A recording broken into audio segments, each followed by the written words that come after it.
Selamat datang kembali. Hari ini kita mau coba kupas tuntas ya isi dari buku The Mackenzie Mind. Ini ditulis oleh Ethan M. Brasil dan Paul N. Friga. Sumber kita kali ini kutipan-kutipan penting dari buku itu. Isinya soal cara mikir dan metode pemecahan masalah ala konsultan McKinsey & Company. Tahu kan firma konsultan yang terkenal itu? Oke, misi kita di pembahasan ini kita mau gali. Gimana sih kerangka kerja McKinsey ini?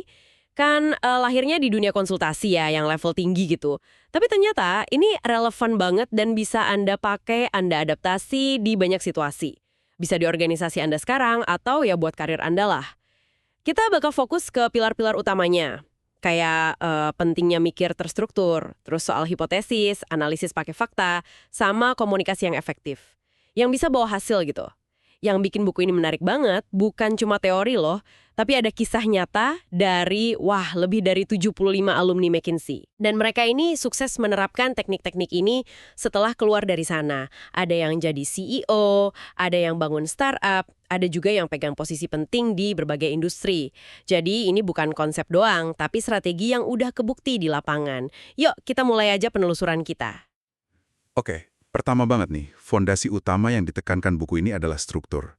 Kedengarannya mungkin, dasar banget ya.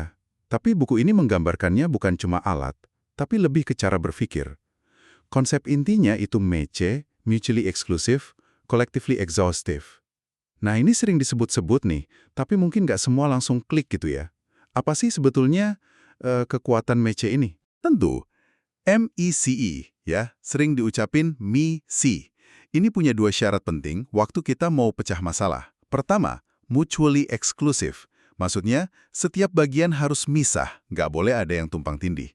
Kedua, collectively exhaustive. Nah ini artinya semua bagian tadi kalau digabung, itu harus mencakup seluruh masalah, nggak ada yang kelewat. Kelihatannya emang simple ya, tapi disiplin untuk benar-benar bisa MEC ini, itu yang krusial. Ini tuh maksa kita jadi jernih gitu loh, mendefinisikan batasan masalahnya apa. Dan juga biar nggak analisis double atau malah lupa aspek penting. Menarik, menarik. Justru buku ini bilang disiplin MIC ini seringkali malah kurang ya di organisasi lain, bahkan di perusahaan yang udah sukses banget kayak General Electric, GE, atau GlaxoSmithKline, GSK, disebutin contoh gimana budaya GE yang geraknya cepet banget itu kadang ngorbanin perencanaan terstruktur demi kecepatan. Atau riset di GSK yang kadang lebih ngandelin penemuan nggak sengaja daripada desain riset yang sistematis dari awal. Berarti struktur ala McKinsey ini agak countercultural gitu ya di banyak tempat. Sangat mungkin, kan tiap organisasi punya ritme, punya budaya sendiri-sendiri ya. Iya juga sih. Tapi justru disitulah para alumni McKinsey ini nemuin nilai tambahnya waktu mereka bawa pendekatan terstruktur ini. Mereka nggak maksa cara McKinsey plug gitu, tapi diadaptasi. Kayak Jim Bennett di Key Corp, dia pakai issue tree. Nanti kita bahas deh. Itu buat nyusun strategi pertumbuhan retail mereka jadi lebih logis. Nah, ini bantu banget buat ngurai kompleksitas dan fokus ke pendorong pertumbuhan utamanya.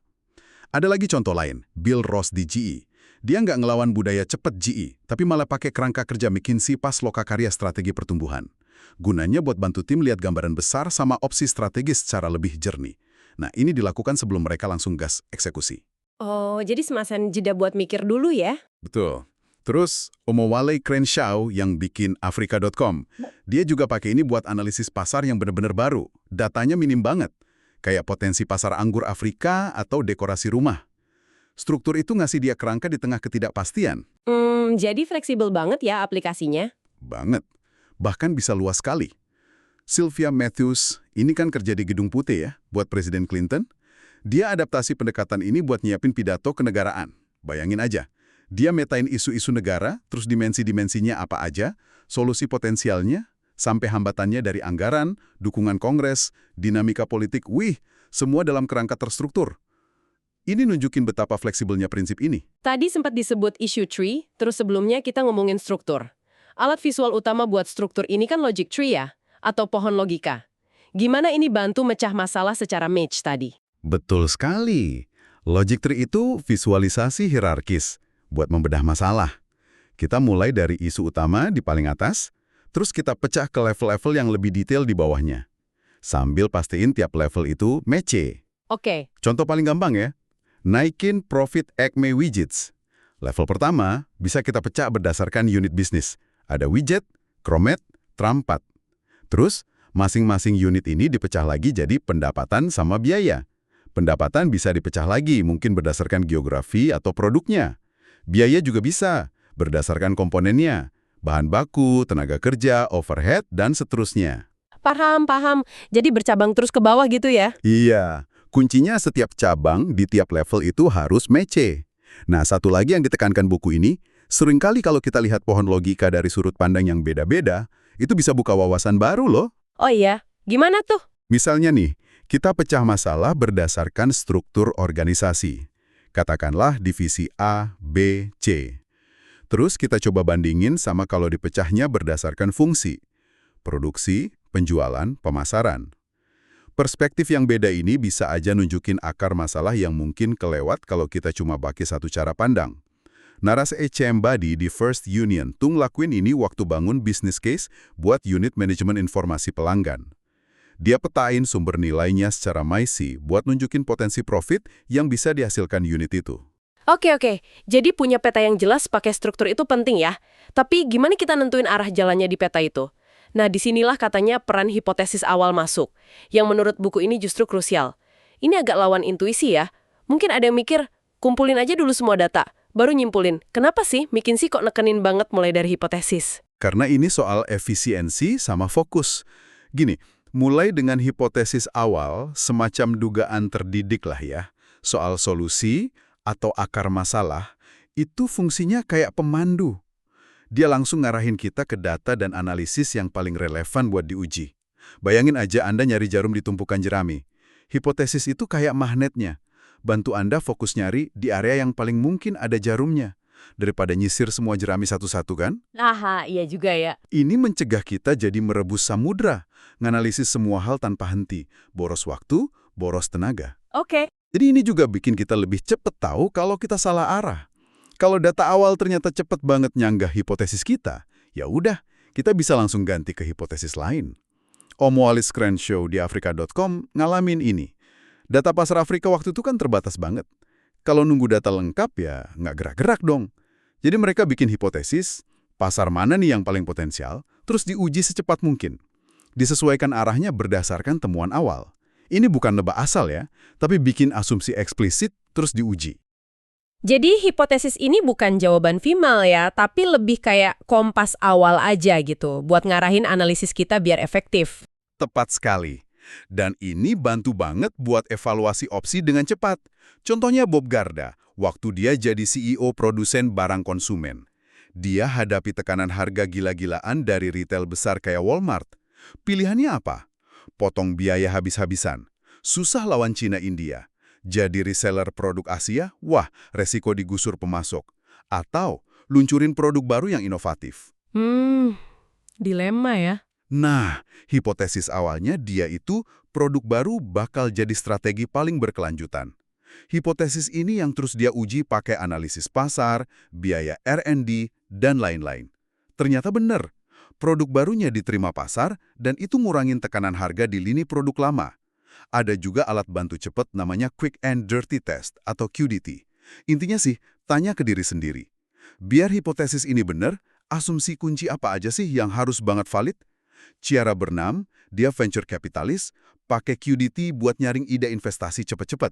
Fokus ke asumsi paling krusial aja. Tadi kita udah bahas logic tree buat metain komponen masalah. Nah, buku ini nyebut juga issue tree. Bedanya apa nih? Dan gimana ini bantu nguji hipotesis yang barusan kita bahas? Nah, ini bedanya penting nih. Kalau logic tree itu jawab pertanyaan, apa aja sih bagian dari masalah ini? Kalau issue tree, dia jawab pertanyaan, bener nggak sih hipotesis saya? Oh, oke, beda tujuannya ya? Iya, issue tree itu isinya rangkaian pertanyaan ya tidak, yang secara logis harus dijawab buat ngebuktiin atau nyanggah hipotesis utama. Tiap cabang di issue tree itu satu pertanyaan kunci. Kalau jawaban buat satu cabang itu tidak, wah udah, seluruh jalur analisis di bawah cabang itu bisa kita pangkas.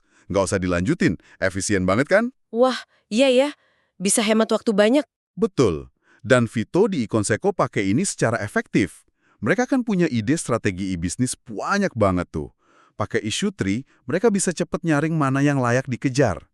Misalnya, hipotesisnya, jual buku online bakal untung. Pertanyaan kuncinya, 1, bisa dapat margin cukup nggak? Misal jawabannya tidak, ya udah, pangkas ide ini. 2, kalau ya, bisa bangun logistik efisien nggak? Dan seterusnya. Kalau contoh Acme Widgets tadi, hipotesisnya, proses pengeringan format lebih singkat bakal naikin profit. Pertanyaan isunya, 1, secara teknis, proses ini bisa dipersingkat nggak? Ya, tidak. 2, kalau ya, bakal signifikan ngurangin biaya nggak? Listrik, tenaga kerja, dan lain-lain. Ya, tidak. 3, kalau ya, kualitas formatnya bahkan tetap oke sesuai standar nggak? Ya, tidak. Cuma kalau semua jawaban kunci itu ya, baru hipotesisnya terbukti. Oke, oke. Jadi kerangka berpikirnya mulai kebentuk nih. Strukturnya Meiche, dipandu hipotesis, diuji pakai issue tree. Sekarang masuk ke dagingnya nih, analisis. McKinsey kan terkenal banget ya fact-based. Tapi buku ini juga ngakuin peran intuisi. Apalagi pas alumni kerja di luar McKinsey. Gimana mereka nyeimbanginnya? Biar nggak analisis kebanyakan gitu. Nah, keseimbangan ini seni ya. Kunci pertama yang banyak alumni tekenin itu fokus. Hindari analisis paralysis. Itu loh, kejebak analisis terus nggak kelar-kelar. Jeff Sakaguchi kasih tips praktis. Selalu mulai dari akhir. Mulai dari akhir, maksudnya? Tanya dulu, keputusan apa sih yang mau saya ambil pakai analisis ini? Output apa yang saya butuhin? Nah, ini bantu banget buat batasin ruang lingkup analisisnya. Jadi nggak melebar kemana-mana. Masuk akal? Kunci kedua, cari buah yang gampang dipetik. Atau, ya kemenangan cepat lah. Ini nyambung banget sama prinsip Pareto atau 80-20. Cekosoni pakai ini waktu ngurusin proses debugging software. Daripada nyoba benerin semua bug kecil-kecil, mereka fokus ke 20% bug yang kemungkinan besar nyebabin 80% masalah buat pengguna. Kan dampaknya lebih kerasa ya, dengan upaya yang fokus. Iya, betul. Ngomong-ngomong soal data nih, kalau konteksnya bisnis, apa kita harus selalu kejar presisi matematis gitu? Sampai koma-komanya? Atau ada ruang buat kira-kira? Ini poin menarik nih, sering banget muncul dari pengalaman alumni. Jawabannya, nggak selalu butuh presisi absolut. Seringkali cukup kalau benar secara arah aja, directionally correct, atau berada dalam orde magnitudo yang tepat. Orde magnitudo? Artinya, kita tahu jawabannya itu di kisaran puluhan, ratusan, atau ribuan. Walaupun angka pastinya belum final. Analisis cepat di belakang amplop, back of the envelope, itu berguna banget buat eliminasi opsi yang jelas nggak masuk akal. Atau buat konfirmasi arah umum sebelum analisis dalam. Oh gitu, jadi kayak cek kasar dulu ya? Betul. Naras Ichimbadi, yang timnya banyak orang PhD, dia sampai harus ngingetin mereka. Ini pemasaran loh, bukan bikin obat yang nyangkut nyawa. Kita nggak perlu presisi sampai 5 angka di belakang koma kalau itu malah bikin keputusan jadi lambat. Terus kalau data akurat susah didapat, teknik triangulasi jadi andalan. Triangulasi? Iya, artinya kita pakai beberapa sumber atau metode yang beda buat ngira-ngira satu angka. Paul Kenny di GSK ngalamin ini pas nyoba ngira-ngira pasar obat HSSD. Itu loh, gangguan hasrat seksual hipoaktif. Datanya hampir 0 waktu itu. Jadi dia pakai data pasar Viagra sama obat obesitas sebagai proksi atau analogi buat dapat perkiraan kasar ukuran pasar potensialnya. Wah, kreatif juga ya caranya. Oke, data udah ada nih. Mungkin nggak sempurna tapi cukup lah ya. Tapi data kan diam aja tuh. Gimana kita bikin dia omong dan hasilin insight? Ini masuk ke interpretasi dong ya? Pertanyaan pamungkasnya di sini adalah, terus kenapa? What's the so what? Ini nih yang bedain antara cuma ngelaporin data sama nyajiin wawasan atau insight. Jeff Sakaguchi nekenin banget, fokus ketemuan yang bener-bener ngarah ke rekomendasi yang nambah nilai. Bukan cuma fakta menarik tapi nggak bisa diapa-apain. Oke, jadi harus ada dampaknya gitu ya? Betul. Terus, lakukan juga pemeriksaan kewarasan, sanity check. Hasil analisis ini masuk akal nggak sih kalau dilihat dari gambaran besar bisnisnya? Bill Ross punya cerita bagus soal ini. Dia pernah lihat analisis pasar yang hasilnya kok aneh gitu secara intuisi. Pas dicek ulang, bener, ada asumsi dasarnya yang keliru. Kita juga harus sadar sama batas analisis. Data itu nggak selalu kasih jawaban lengkap. Interpretasi, konteks, pengalaman, intuisi, itu semua tetap berperan. Tapi, Bill Ross juga garis bawahi pentingnya analisis yang terdokumentasi. Ini penting buat bangun pemahaman bareng dan gerakin organisasi, nggak cuma ngandelin intrisinya 1-2 pemimpin aja. Iya juga ya. Prinsip 80-20 juga berlaku di sini loh. Seringkali 80% nilai rekomendasi itu datangnya dari 20% analisis kunci. Jadi, ya prioritaskan energi analisis Anda. Luar biasa. Analisis udah tajam, insight dapat, solusi dirumuskan. Tapi kerjaan belum kelar nih. Tantangan berikutnya, dan seringnya paling susah, adalah ngomongin solusi ini biar diterima dan dijalanin. Nah, skill presentasi McKinsey kan sering dipuji tuh. Apa sih rahasianya menurut buku ini? Bisa nebak nggak? Struktur lagi. Ya udah nebak sih. Kerangka hipotesis sama isu tree yang udah dibangun tadi, itu jadi tulang punggung alami buat presentasi yang logis. Aturan emas lainnya, mulai dengan kesimpulan utama atau rekomendasi di depan. Pakai alur pikir induktif. Rekomendasi kami adalah X. Ini berdasarkan temuan A, B, dan C. Jangan bikin audiens nebak-nebak sampai slide terakhir. Ron O'Handley nekenin banget ini. Audiens bisnis kan ngehargain efisiensi waktu ya. Bener banget. Biar langsung ke intinya. Ini juga nyambung sama kemampuan lulus tes lift, elevator test. Bisa nggak Anda sampaikan inti pesan sama rekomendasi Anda dalam 30-60 detik? Seolah-olah cuma punya waktu pas naik lift bareng CEO. Wah, tantangan tuh. Iya, kemampuan meringkas ini dihargai banget di dunia nyata yang serba cepat. Banyak alumni yang bilang gitu, termasuk Brad Farnsworth, Deborah Knacki, sama Roger Buisford. Kalau soal tampilan visual slide-nya, gimana? Slide McKinsey kan terkenal bersih ya, tapi kadang ada kesan kaku atau kebanyakan tulisan gitu. Prinsip utamanya itu sederhana dan jelas. Satu pesan kunci per grafik atau per slide. Tujuannya biar audiens bisa langsung nangkep poinnya dalam hitungan detik. Nggak usah mecahin kode visual yang rumit. Sylvia Matthews cerita, waktu nyiapin materi buat Presiden Clinton, fokusnya mutlak kejelasan pesan, bukan keindahan artistik slide. Pesan harus nyampe, itu yang utama. Detail kecil tapi penting, selalu cantumin sumber data di tiap slide yang ada angka atau faktanya. Ini soal kredibilitas. Oke, dicatat. Struktur presentasi bagus, visual jelas. Tapi ini semua bisa percuma kalau audiens nggak percaya atau nggak mau dukung. Nah, gimana cara dapat buy-in? Buku ini ngenalin konsep pre-wiring. Kedengarannya agak teknis ya. Istilahnya mungkin teknis, tapi konsepnya sangat manusiawi kok. Pre-wiring itu intinya, kita sosialisasikan temuan sama draft rekomendasi kita ke para pemangku kepentingan kunci. Tapi secara informal ya, sebelum presentasi formal. Oh, jadi ngobrol-ngobrol dulu gitu. Oh, bisa lewat obrolan santai, meeting singkat 1-1, atau diskusi kelompok kecil. Tujuannya bukan buat main belakang, tapi justru buat efektivitas sama kolaborasi. Oke. Manfaatnya apa aja tuh? Gede banget manfaatnya. Pertama, ngehindarin elemen kejutan pas rapat besar. Nggak ada kan eksekutif yang suka ditodong rekomendasi gede tanpa persiapan? Kedua, ini kesempatan buat bangun dukungan pelan-pelan. Anda bisa dengar masukan, nangkepin kekhawatiran, sekalian nyempurnain rekomendasi Anda. Ketiga, ini cara efektif dapat info politis. Siapa nih yang kira-kira bakal nolak? Argumennya apa? Siapa yang bisa jadi sekutu? Keempat, ini kayak sanity check terakhir lah dari sudut pandang praktis di lapangan.